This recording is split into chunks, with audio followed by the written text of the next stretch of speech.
Hi all അസ്സാം വലൈക്കും welcome back to my channel. അപ്പോൾ ഇന്നത്തെ വ്ളോഗിലേക്ക് എല്ലാവർക്കും സ്വാഗതം. എല്ലാവരും സുഖമായിട്ട് ഹാപ്പി ആയിട്ട് ഇരിക്കണേ വിചാരിക്കണേ. അൽഹംദുലില്ലാ ഞങ്ങളും ഇവിടെ സുഖമായിട്ട് ഹാപ്പി ആയിട്ട് ഇരിക്കണം കേട്ടോ. അപ്പോൾ ഇന്നത്തെ വ്ളോഗ് മറ്റൊന്നുമല്ല, എൻ്റെ കിച്ചണ് ഞാൻ ചെറിയൊരു മേക്ക് ഓവർ കൊടുക്കാനായിട്ട് പോവാണ് കേട്ടോ. കിച്ചൺ സ്ലാബ് ഒന്ന് മേക്ക് ഓവർ ചെയ്ത് മാറ്റാനായിട്ട് പോവാണ്. അപ്പോൾ അതിൻ്റെ വീഡിയോ ആണ് ഇന്ന്. അപ്പോൾ വീഡിയോ എല്ലാവരും എൻ്റെ വരെ കാണാനായിട്ട് ശ്രമിക്കുക. സബ്സ്ക്രൈബ് ചെയ്യാതെ കാണുന്ന കൂട്ടുകാരൊക്കെ പ്ലീസ് ഒന്ന് സബ്സ്ക്രൈബ് ചെയ്തിട്ട് കാണുക. ലൈക്കും ഷെയറും കമൻറ്റും ഒക്കെ ചെയ്യാം കേട്ടോ. ബെല്ലൈക്കൺ ക്ലിക്ക് ചെയ്യുക, എന്നാലാണ് നമ്മളിടുന്ന വീഡിയോസിന് നോട്ടിഫിക്കേഷന് അപ്പോൾ ലഭിക്കുള്ളൂ കേട്ടോ. അപ്പോൾ ഇന്ന് കുക്കിങ്ങോ കാര്യങ്ങളോ ഒന്നുമില്ല. ഇന്ന് ഞാൻ കുറേ ദിവസങ്ങളായി വേണോ വേണ്ട എന്ത് ചെയ്യണം എന്ന് ആലോചിച്ചുകൊണ്ട് ആകെ കൺഫ്യൂഷനായി നടക്കുകയായിരുന്നു കേട്ടോ. ആ കൺഫ്യൂഷന് ഇന്നൊരു വിരാമം ഉണ്ടാക്കാനായിട്ട് പോവുകയാണ്. മറ്റൊന്നുമല്ല, ഞാൻ കിച്ചൺ ഒരു മേക്ക് ഓവർ വേണമെന്ന് ഞാൻ പല വീഡിയോസിലും പറഞ്ഞിട്ടുണ്ടായിരുന്നു കേട്ടോ. പക്ഷെ എൻ്റെ കിച്ചണ് വുഡൻ കിച്ചണാണ് കേട്ടോ. MDFോ മൾട്ടിവുഡോ ഒന്നുമല്ല, വുഡൻ കിച്ചണാണ്. നമ്മുടെ പഴയ വീട് പൊളിച്ചപ്പോൾ ഉണ്ടായിരുന്ന നല്ല ക്വാളിറ്റി ഉള്ള വുഡാണ് കേട്ടോ. നല്ല പഴക്കമുള്ള വുഡാണ്. ആ വുഡ് കൊണ്ട് ഉണ്ടാക്കിയ കിച്ചണാണ് കേട്ടോ എൻ്റെത്. മോഡുലാർ കിച്ചണാണ്. അന്ന് അതുകൊണ്ട് തന്നെ ഇതിന് ചതലോ കാര്യങ്ങളോ വേറെ ഒന്നുമില്ല കേട്ടോ. ഞാൻ മുന്നേ വീഡിയോയിലും പറഞ്ഞിട്ടുണ്ടാവും 10 വർഷമായി കേട്ടോ ഈ കിച്ചണ്. 10 വർഷം എന്ന് പറഞ്ഞിട്ടുണ്ടെങ്കിൽ 10 വർഷം എന്ന് പറഞ്ഞാൽ പോരാ. ഇതൊരു ഷോ കിച്ചൺ അല്ല. എനിക്ക് വർക്ക് ഏരിയയും കിച്ചണും രണ്ടും കൂടെ ഒന്നാണെന്ന് ഞാൻ പല വീഡിയോസിലും പറഞ്ഞിട്ടുണ്ട്. കിച്ചൺ ഡോർ കണ്ടിട്ടുള്ളവർക്കും അറിയാം. അതായത് എല്ലാ ദിവസവും യൂസ് ചെയ്യുന്ന ഒരു കിച്ചണാണ് ഇത് കേട്ടോ. അല്ലാതെ നമ്മൾ സാധാരണ ചില വീടുകളിലൊക്കെ ഉണ്ടാകുന്ന പോലെ ഷോ കിച്ചൺ ഒന്ന്, വർക്ക് ചെയ്യുന്ന കിച്ചൺ ഒന്ന്, അങ്ങനെ അല്ല കേട്ടോ. ഈ ഒരു കിച്ചൺ തന്നെയാണ് ഇവിടുത്തെ എല്ലാ വർക്കിങ്ങും നടക്കുന്നത്, എല്ലാ ജോലികളും ചെയ്യുന്നത് ഈ ഒരു കിച്ചൺ തന്നെയാണ്. അപ്പോൾ സ്വാഭാവികമായിട്ടും ഡാമേജ് ഒക്കെ വരാം. പക്ഷെ ഇത് വുഡൻ കിച്ചൺ ആയതുകൊണ്ടാണ് ഒരു ഡാമേജും വരാത്തതെന്നാണ് എൻ്റെ വിശ്വാസം കേട്ടോ. വിശ്വാസമല്ല, അങ്ങനെ തന്നെയാണ്. 10 വർഷമായി എന്ന് ഞാൻ ഏതോ ഒരു വീഡിയോയിൽ പറഞ്ഞപ്പോൾ ഒരുപാട് കമന്റ് കൂടെ ഒരുപാട് കൂട്ടുകാരനോട് പറഞ്ഞിട്ടുണ്ടായിരുന്നു 10 വർഷമായി എന്ന് തോന്നൂല കേട്ടോ എന്ന്. കാരണം വുഡ് ആയതുകൊണ്ട് തന്നെയാണ്, അല്ലാതെ ഇതിന്റെ സ്പെഷ്യൽ ആയിട്ടുള്ള കെയറിങ് കൊണ്ടോ മെയിൻ്റെനൻസ് കൊണ്ടോ ഒന്നും അല്ല കേട്ടോ.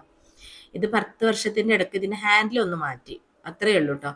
കിച്ചൺ ഡോറിന്റെ ഹാൻഡിൽസ് ഒരു സ്ലിം ആയിട്ടുള്ള ഒരു ടൈപ്പ് ഹാൻഡിലായിരുന്നു. അതിന്റെ കോട്ടിങ് പോയി, ഒരു ഫിനിഷിങ് പോയപ്പോൾ എനിക്കതൊന്ന് മാറ്റണം തോന്നി.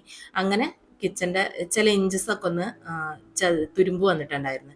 അപ്പൊ അതും ഈ ഹാൻഡിൽസ് മാത്രം മാറ്റുകയാണ് കിച്ചണിൽ ഒരു വർക്ക് ചെയ്തിട്ടുള്ളത് കേട്ടോ. കിച്ചൺ ഉണ്ടാക്കിയതിന് ശേഷം ഇപ്പൊ എനിക്ക് ഇങ്ങനെ തോന്നി കളറൊന്ന് മാറ്റാന്ന്. അപ്പൊ ഞാൻ PU പെയിന്റ് അടിക്കാന്ന് ഞാൻ കുറെ ദിവസമായി ആലോചിക്കണം കേട്ടോ. പക്ഷെ PU പെയിന്റ് അടിച്ചിട്ടുള്ള ഒരു കിച്ചൺ എനിക്ക് ഒരു ഇതിന് വേണ്ടിയിട്ട് നമുക്കൊരു ഉറപ്പ് വേണമല്ലോ. നമ്മൾ ചെയ്ത് കഴിഞ്ഞാൽ എങ്ങനെ മെയിൻ്റെനൻസ് എങ്ങനെയാണ്, ഇതുപോലെ തന്നെ ഈട് നിൽക്കുമോ എന്നൊക്കെ അറിയണമല്ലോ. അപ്പൊ അതിന് വേണ്ടിയിട്ട് PU പെയിന്റ് അടിച്ച ഒരു കിച്ചൺ എനിക്ക് കാണാൻ വേണ്ടിയിട്ട് കിട്ടിയില്ല കേട്ടോ. അപ്പൊ ഞാൻ ഇതിൻ്റെ ഇടയ്ക്ക് ലൈഫ് സ്റ്റൈൽ വിത്ത് ഷിബി എന്നുള്ള ചാനൽ നിങ്ങൾ കണ്ടിട്ടുണ്ടാവും. അപ്പൊ ഷിബിനോട് ഞാൻ വിളിച്ച് ചോദിച്ചിട്ടുണ്ടായിരുന്നു എങ്ങനെ ഉണ്ടെന്നൊക്കെ. അവരെ കിച്ചണ് PU പെയിന്റ് ആണ് വൈറ്റ് ഇട്ട. അപ്പൊ അവര് പറഞ്ഞു നല്ല കുഴപ്പമൊന്നുമില്ല, നല്ല മെയിൻറ്റെയിൻ ചെയ്യാനൊക്കെ പറ്റുന്നുണ്ട്, കുഴപ്പമില്ല എന്നൊക്കെ പറഞ്ഞു കേട്ടോ. എന്നാലും എനിക്ക് വീണ്ടും എനിക്കൊരു കൺഫ്യൂഷൻ ഇട്ടാ. ഞാൻ കിച്ചൺ കബോർഡ് വൈറ്റ് ആക്കി കഴിഞ്ഞിട്ടുണ്ടെങ്കിൽ വൈറ്റ് കബോർഡും സ്ലാബ് ബ്ലാക്കും ബാക്ക് സ്പ്ലാഷ് ഐവറി കളറും കൂടി ആവുമ്പോൾ അതൊരു കോമ്പിനേഷൻ ഇല്ലാത്ത പോലെ ആവും. അപ്പൊ എനിക്ക് 2 ഓപ്ഷൻ ആണല്ലോ കേട്ടോ. ഒന്നുകിലോ കിച്ചന്റെ സ്ലാബ് വൈറ്റ് ഐവറി കളറാക്കുക, അല്ലെങ്കിൽ കിച്ചൺ കബോർഡ് പെയിന്റ് ചെയ്തിട്ട് വൈറ്റ് ആക്കുക. ഈ 2 ഓപ്ഷനാണ് എനിക്കുള്ളത് കേട്ടോ. അപ്പൊ ഞാൻ വിചാരിച്ചു കിച്ചൺ സ്ലാബിന് എന്തായാലും ഗ്രാനൈറ്റ് ചില ഭാഗത്തൊക്കെ ക്രാക്ക് വന്നിട്ടുണ്ട്. അപ്പൊ അത് ചേഞ്ച് ചെയ്താലോ എന്ന് എനിക്ക് തോന്നിയിട്ട്. പക്ഷെ എനിക്ക് അങ്ങനെ ഉറപ്പായിട്ട് ചേഞ്ച് ചെയ്യാനും പറ്റുന്നില്ല. കാരണം വെച്ചാൽ അതെങ്ങനെ ആയിരിക്കും എന്ന് എനിക്കറിയില്ല. പിന്നെ ഗ്രാനൈറ്റ് ഒരു ചീത്ത ഓപ്ഷൻ ആയതുകൊണ്ടോ ഗ്രാനൈറ്റ് എനിക്ക് ഇഷ്ടമില്ലാത്തതുകൊണ്ടോ ഒന്നും അല്ല കേട്ടോ. എപ്പോഴും നമ്മൾ വർക്ക് ചെയ്യുന്ന കിച്ചണിലെ കിച്ചൺ സ്ലാബിന്റെ ഫസ്റ്റ് ഓപ്ഷൻ ഗ്രാനൈറ്റ് തന്നെയാണ്. ഗ്രാനൈറ്റിന്റെ അത്ര ഈടൊന്നും പോകില്ല. പക്ഷെ എനിക്ക് തോന്നി ivory colour full body tile ഇട്ടാലോ എന്നിങ്ങനെ തോന്നിയിട്ടാ. ഫുൾ ബോഡി ടൈൽ ഇതിന്റെ മേലെ സ്റ്റിക്ക് ചെയ്യിച്ചാൽ മതിയല്ലോ, അത് തോന്നി. പക്ഷെ അത് ആ കളർ കോമ്പിനേഷൻ വരുമ്പോൾ എങ്ങനെ ഉണ്ടാവും എന്നൊരു കൺഫ്യൂഷൻ. അപ്പൊ ഞാൻ ഒരു തീരുമാനം എടുത്തു, നമുക്ക് എന്ത് ചെയ്യാ, വാൾപേപ്പർ വാങ്ങിയിട്ട് ചെയ്യാം കിച്ചൺ സ്ലാബുമേ. എന്നിട്ട് അത് എത്രത്തോളം പോണോ അത്രയും പോട്ടെ. അത് കഴിഞ്ഞിട്ട് നമുക്ക് കിച്ചൺ സ്ലാബുമേൽ ഞാൻ പറഞ്ഞ പോലെ തന്നെ ഫുൾ ബോഡി ടൈല് വാങ്ങിയിട്ട് സ്റ്റിക്ക് ചെയ്യാം. അത് വിചാരിച്ചു കേട്ടോ. അപ്പൊ എത്ര പോണെന്ന് വെച്ചാൽ പോട്ടെ. അതുവരെ എനിക്കത് എങ്ങനെ ഉണ്ട് എന്ന് അറിയാലോ, എങ്ങനെ എൻ്റെ കിച്ചൺ എത്രത്തോളം മാറ്റം വരും എന്നുള്ളത് അറിയാലോ. ഞാൻ ഈ ഗ്രാനൈറ്റ് എനിക്ക് ഇഷ്ടമില്ലാത്തതുകൊണ്ടോ ഗ്രാനൈറ്റ് ചീത്തൊരു ഓപ്ഷൻ ആയതുകൊണ്ടോ ഒന്നുമല്ല, എനിക്ക് വീഡിയോ പർപ്പസിന് വേണ്ടിയിട്ട് മാത്രമാണ് കേട്ടോ. വീഡിയോയിൽ ഫുഡ് ഉണ്ടാക്കണമൊക്കെ കാണുമ്പോൾ ബ്ലാക്ക് കൗണ്ടർ ടോപ്പിന്ന് ഒക്കെ കാണുമ്പോൾ ഒരു ഇതില്ല, ഒരു എന്താ പറയാ, ഒരു ഭംഗിയില്ലാത്ത പോലെ കേട്ടോ. കൂടുതലൊരു ക്ലാരിറ്റി ഒക്കെ വേണ്ടിയിട്ടാണ് ഞാൻ കൗണ്ടർ ടോപ്പ് മാറ്റാമെന്ന് വിചാരിച്ചിട്ടോ. അപ്പോൾ ഞാൻ വിചാരിച്ചു സൈഡിലെ കബോർഡിൻ്റെ ഡോറുകൾ കളർ മാറ്റണതിനേക്കാളും കൗണ്ടർ ടോപ്പ് കളർ മാറ്റിയാലായിരിക്കും ഒന്നും കൂടെ നന്നാവുക എന്ന് വിചാരിച്ചിട്ടാണ് ഇപ്പോൾ ഇത് ചെയ്യുന്നത് കേട്ടോ. അപ്പോൾ അതാ ആദ്യം തന്നെ ഞാൻ കിച്ചൻ്റെ കൗണ്ടർ ടോപ്പൊക്കെ ക്ലീൻ ചെയ്ത് ഒക്കെ ഒഴിവാക്കി ക്ലീൻ ചെയ്തെടുക്കണം കേട്ടോ. അപ്പോൾ ഈ ഒരു ഭാഗത്ത് മാത്രം ചിലപ്പോൾ ഓയിൽ കണ്ടൻറ്റ് ഉണ്ടാവും എന്ന് എനിക്ക് തോന്നി. ഓയിൽ ക്യാൻ ഇവിടെ അല്ലേ വെക്കാറുള്ളത്, ഓയിൽ ബോട്ടിൽ. അപ്പോൾ അവിടെ മാത്രം സോപ്പിട്ടൊന്ന് കഴുകി. പിന്നെ ബാക്കിയുള്ള ഭാഗത്തൊക്കെ പിന്നെ ഞാൻ സാധാരണ യൂസ് ചെയ്യുന്ന ലിക്വിഡ് ഉണ്ടല്ലോ അത് യൂസ് ചെയ്തിട്ടും ഞാൻ വൈപ്പ് ചെയ്ത് ഫാൻ ഇട്ട് വെച്ചിട്ടുണ്ട് കേട്ടോ ഉണങ്ങാൻ വേണ്ടിയിട്ട്. വാൾപേപ്പർ ചെയ്യുമ്പോൾ നല്ല ക്ലീൻ ആയിട്ടുള്ള സർഫസിൽ സ്റ്റിക്ക് ചെയ്യാനായിട്ട് ശ്രദ്ധിക്കണം. അല്ലെങ്കിൽ പിന്നെ അതിൻ്റെ ഗമ്മ് പോയാൽ പിന്നെ അത് ഭയങ്കര പാടായിരിക്കും കേട്ടോ, ഹെയറൊക്കെ കടന്ന് വൃത്തികേടാവും. അപ്പം ഇനി സ്റ്റിക്ക് ചെയ്യാനായിട്ട് പോവുകയാണ് കേട്ടോ. അപ്പം ഞാൻ ഹോബൊക്കെ എടുത്ത് പൊക്കിയിട്ടാണ് കേട്ടോ ഞാൻ സ്റ്റിക്ക് ചെയ്ത് ലാസ്റ്റ് കാണിക്കാം. അപ്പോൾ ഇതാ ഈ ഒരു വാൾപേപ്പർ ആട്ടോ ഞാൻ ചൂസ് ചെയ്തത്. ഇതൊരു ഐവറി കളറിൽ മൊസൈക്കിൻ്റെ ഫിനിഷ് വരുന്ന കേട്ടോ. എൻ്റെ കൗണ്ടർ ടോപ്പിൻ്റെ വിഡ്ത്തിന് നല്ല കറക്റ്റാണ്. 24 ഇഞ്ചസാണ്, 26 ഇഞ്ചസ് ഒക്കെ കേട്ടോ, ഓർമ്മയില്ല. അപ്പോൾ ഇതാ ഞാൻ ആദ്യം ഒന്ന് വിരിച്ചിട്ട് നോക്കിയത് കേട്ടോ. എന്നിട്ട് ഇത് ഓപ്പോസിറ്റ് ഡയറക്ഷനിൽ ഞാൻ റോൾ ചെയ്യണേ. ഞാൻ കഴിഞ്ഞ വാൾപേപ്പർ മേക്ക് ഓവർ വീഡിയോയിൽ ഞാൻ പറഞ്ഞു തന്നിട്ടുണ്ടായിരുന്നു ഇങ്ങനെ ചെയ്താൽ മതി, എളുപ്പമുണ്ടെന്ന്. എന്നിട്ട് ഒരു തുമ്പ് ഭാഗം ഒട്ടിച്ചിട്ട് ഇതിൻ്റെ സ്റ്റാർട്ടിങ് നല്ലോണം ശ്രദ്ധിക്കണം കേട്ടോ. സ്റ്റാർട്ടിങ്ങിൽ ചെറിയ ഒരു ചെരിവ് വന്നു കഴിഞ്ഞാൽ നമ്മൾ ഒട്ടിച്ച് പോകുന്നതിനനുസരിച്ച് ആ ചെരിവ് കൂടുതലായിട്ട് വരും. അപ്പോൾ അത് ഗ്യാപ്പൊക്കെ വന്ന് പിന്നെ ജോയിൻ ചെയ്യേണ്ടി വന്നാലൊക്കെ ഭയങ്കര വൃത്തികേടായിരിക്കും കേട്ടോ. പിന്നെ ഒട്ടിച്ചത് പറിച്ചെടുത്തിട്ട് രണ്ടാമത് ഒട്ടിക്കുക എന്ന് പറഞ്ഞാൽ അതും ഭയങ്കര ടാസ്ക്കാണ്. അപ്പോൾ എല്ലായിടും നല്ല ക്ലീൻ ആക്കണം. അപ്പോൾ സൈഡും നല്ലോണം ക്ലീൻ ആക്കി കൊടുക്കട്ടെ. മേലെ ക്ലീൻ ആക്കിയപ്പോൾ ഞാൻ സൈഡിൻ്റെ കാര്യം വിട്ടുപോയിട്ടാണ്. അപ്പം അത് നല്ല വൈപ്പ് ചെയ്ത് നല്ല ക്ലീൻ ആക്കി കൊടുക്കട്ടെ. അപ്പോൾ ഇതാ ഒരാളിനോട് ചോദിച്ചിട്ടുണ്ടായിരുന്നു വാൾപേപ്പറിൻ്റെ കട്ടി കാണിക്കുമെന്ന്, ഇത് തിക്നെസ് കാണിക്കുമെന്ന്. ഇത് നല്ല തിക്കുള്ള വാൾപേപ്പർ ആട്ടോ. അത് നമ്മൾ വാങ്ങാൻ ഉദ്ദേശിക്കുന്നുണ്ടെങ്കിൽ കൗണ്ടർ ടോപ്പിലേക്കുള്ളത് തന്നെ അടിച്ചു കൊടുത്താൽ നല്ല കട്ടിയുള്ള നല്ല ക്വാളിറ്റിയുള്ള PVC വാൾപേപ്പർ കിട്ടും കേട്ടോ. അപ്പോൾ അതാ സ്റ്റാർട്ടിങ് നല്ല സൂക്ഷ്മമായിട്ട് കറക്റ്റായിട്ട് ഒട്ടിച്ചെടുക്കുക. എന്നിട്ട് പിന്നെ ബാക്കി ഒട്ടിക്കാനായിട്ട് തുടങ്ങിയാൽ മതി കേട്ടോ. ഒന്ന് നിവൃത്തിയിട്ട് ലെവലായിട്ട് എല്ലായിടും ആ ഒരു കണക്കായിട്ട് ആ ഒരു ഇതുണ്ടല്ലോ, ആ ഒരു വാളിൻ്റെയും റാക്കിൻ്റെയും കൂടെ ഭാഗം ചേരുന്ന ഭാഗം അവിടെ കറക്റ്റായിട്ട് ഇങ്ങനെ ചേർന്ന് പോകുന്നുണ്ടോയെന്ന് നോക്കാം, ചെക്ക് ചെയ്യണം കേട്ടോ. ചെറിയൊരു ലെവൽ വ്യത്യാസം വന്നിട്ടുണ്ടെങ്കിൽ ഞാൻ പറഞ്ഞല്ലോ ഇങ്ങനെ അകന്ന് വരും. പിന്നെ ഇങ്ങനെ ഒട്ടിക്കണതിനനുസരിച്ച് അകന്ന് അത് വൃത്തികേടായിട്ട് വരും കേട്ടോ. അപ്പോൾ അങ്ങനെ ശ്രദ്ധിച്ച് ഒട്ടിക്കുക. കുറച്ച് ടൈം എടുക്കണ നല്ല ക്ഷമ വേണ്ട പരിപാടി കേട്ടോ. ചിലത് നമ്മൾ വാളിൽ ഒട്ടിക്കുമ്പോൾ അത്ര പ്രശ്നമില്ല. പക്ഷെ ഇത് നമ്മൾ കൗണ്ടർ ടോപ്പ് അല്ലേ, അപ്പോൾ ഹെയറൊക്കെ കയറി പൊള്ളിച്ചൊക്കെ നിന്നിട്ടുണ്ടെങ്കിൽ ഭയങ്കര വൃത്തികേടായിരിക്കും. അപ്പോൾ ഇതാ ഒരു ടവലൊക്കെ എടുത്ത് വെച്ച് നല്ല വൈപ്പ് ചെയ്ത് ഒരു ATM കാർഡോ അങ്ങനെ എന്തെങ്കിലും ഒരു ATM കാർഡ് പോലത്തെ കാർഡ് ഉണ്ടല്ലോ അത് യൂസ് ചെയ്തിട്ട് ഇങ്ങനെ ഹെയറൊക്കെ കളഞ്ഞ് കുറേശ്ശെ 1 ഇഞ്ചൊക്കെ വെച്ചിട്ട് ഇങ്ങനെ വലിച്ചിട്ട് ബാക്ക് പേപ്പർ വലിച്ചിട്ട് ഹെയർ ഇല്ല എന്ന് ഉറപ്പ് വരുത്തി നല്ല വൈപ്പ് ചെയ്തതിന് ശേഷം അടുത്ത 1 ഇഞ്ച് വലിക്കുക. അങ്ങനെ നല്ല ക്ഷമയോടെ ചെയ്യണം കേട്ടോ. അങ്ങനെ ഫുൾ കിച്ചൺ ഞാൻ ചെയ്തെടുത്തു. ഫുൾ കിച്ചൺ എന്ന് പറഞ്ഞാൽ അപ്പുറം ചെയ്തെടുത്തിട്ടില്ല, ഈ ഒരു സ്ലാബ് ചെയ്തെടുത്തു. ഞാൻ പറഞ്ഞാൽ എൻ്റെ ഉദ്ദേശം എന്താണ്, എനിക്കിത് white ivory colour full body ടൈലാക്കിയിട്ടുണ്ടെങ്കിൽ എങ്ങനെ ഉണ്ടാവും എന്ന് അറിയണം. അതിന് വേണ്ടിയിട്ടാണ് ഞാൻ ഇതൊന്ന് ചെയ്യണം കേട്ടോ. അപ്പം ഞാൻ നല്ല സാറ്റിസ്ഫൈഡ് ആട്ടോ. നിങ്ങളുടെ അഭിപ്രായം പറയണം കേട്ടോ. അത് കണ്ടതിന് ശേഷം ലാസ്റ്റ് ഫൈനലായിട്ടുള്ള റിസൾട്ട് കണ്ടതിന് ശേഷം നിങ്ങളെ അഭിപ്രായം പറയട്ടോ. എൻ്റെ കിച്ചണിക്ക് ഇത് ചെയ്യുന്നുണ്ടോ എന്താണെന്നുള്ളത് നിങ്ങൾ അഭിപ്രായം പറയണേ. അപ്പോൾ ഇതാ ഓരോ പോയിന്റും ഞാൻ ഹെയർ ഉള്ളോടൊക്കെ നോക്കി നല്ല വൈപ്പ് ചെയ്ത് എടുക്കണം കേട്ടോ. നല്ലോണം ഹെയറൊക്കെ ഒഴിവാക്കിയിട്ട് സ്റ്റിക്ക് ചെയ്തെടുക്കുകയാണ്. ഒരുപാട് ടൈം എടുത്ത് ചെയ്തേട്ടോ. ഒരു 2-3 മണിക്കൂർ എടുത്ത് ചെയ്ത വർക്കാണേ. ഞാൻ പതുക്കെ 2-3 മണിക്കൂർ കണ്ടിന്യൂസ് ആയിട്ടല്ല, ഞാൻ കുറച്ച് ചെയ്യും, പിന്നെ മടുക്കുമ്പോൾ അതിനിടയിൽ ഒരു 10 ഫോൺ വരും, 10 ആൾ വന്ന് ബെല്ലടിക്കും. അങ്ങനെ ആ ഗ്യാപ്പൊക്കെ കഴിഞ്ഞിട്ടാണ് കേട്ടോ ഞാനിങ്ങനെ പതുക്കെ ചെയ്ത് ഫിനിഷിങ് ആക്കി എടുത്ത് കേട്ടോ. ഞാൻ നേരത്തെ പറഞ്ഞ പോലെ തന്നെ ഹോബിൻ്റെ അവിടെയൊക്കെ ഞാൻ ഹോബ് എടുത്തിട്ട് പൊക്കിയിട്ട് എൻ്റെ ഹോബ് സ്റ്റിക്ക് ചെയ്തിട്ടില്ല കേട്ടോ, ഗമ്മിട്ടിട്ടില്ല. നമ്മൾ ഗമ്മിടാതെ വെക്കുകയായിരിക്കും. ഇൻബിൽഡായിട്ടുള്ള ഹോബ് ചെയ്യുമ്പോൾ നമുക്ക് അങ്ങനെ കൗണ്ടർ ടോപ്പിൽ ഇറക്കി വെക്കുന്ന ടൈപ്പ് ഹോബ് ചെയ്യുമ്പോൾ നമ്മളെപ്പോഴും സ്റ്റിക്ക് ചെയ്യാതിരിക്കുക നല്ലത്, ഗമ്മിട്ട് കൊടുക്കാതിരിക്കുക നല്ലത്. കാരണം വല്ല സർവീസിൻ്റെ ആവശ്യമൊക്കെ വന്നിട്ടുണ്ടെങ്കിൽ അവർ വന്ന് പൊക്കുമ്പോൾ അത് ഭയങ്കര റിസ്ക് ആയിരിക്കും. അപ്പം അങ്ങനെ ഇറക്കി വെക്കുക നല്ലത്. അത് നേരത്തെ മൂവ് ചെയ്യൊന്നുമില്ല, നല്ല വെയിറ്റ് ഉള്ളതല്ലേ ഹോബിന്. അപ്പോൾ അങ്ങനെ അത് ഞാൻ പൊക്കി വെച്ചിട്ടൊക്കെയാണ് ചെയ്തത്. അതുകൊണ്ട് തന്നെ നല്ല വൃത്തിയായിട്ട് എനിക്ക് ചെയ്യാൻ പറ്റിയിട്ടോ. പിന്നെ സിങ്കിൻ്റെ അവിടെ പൂർണ്ണമായിട്ട് ഞാൻ സിങ്കിൻ്റെ അകത്തേക്ക് ഇങ്ങനെ മടക്കി സ്റ്റിക്ക് ചെയ്ത് കൊടുത്തിട്ടില്ല. ഒരു ലെവൽ വെച്ചിട്ട് ഞാൻ കട്ട് ചെയ്തെടുക്കുക ചെയ്ത് കേട്ടോ. വെള്ളം അങ്ങടെ അകത്തേക്ക് കയറാത്ത രീതിക്ക് കട്ട് ചെയ്തെടുക്കുക ചെയ്തത്. ഇത് എത്ര മാസം പോവും, എത്രത്തോളം പോകും എന്നൊന്നും എനിക്കറിയില്ല. പക്ഷെ എൻ്റെ ഒരു പല ആൾക്കാർക്ക് പല രീതിയിലാണല്ലോ കിച്ചണിൽ വർക്ക് ചെയ്യുക. എൻ്റെ ഒരു ഇതനുസരിച്ച് കുറച്ചൊക്കെ പോകുമെന്നാണ് എൻ്റെ വിശ്വാസം.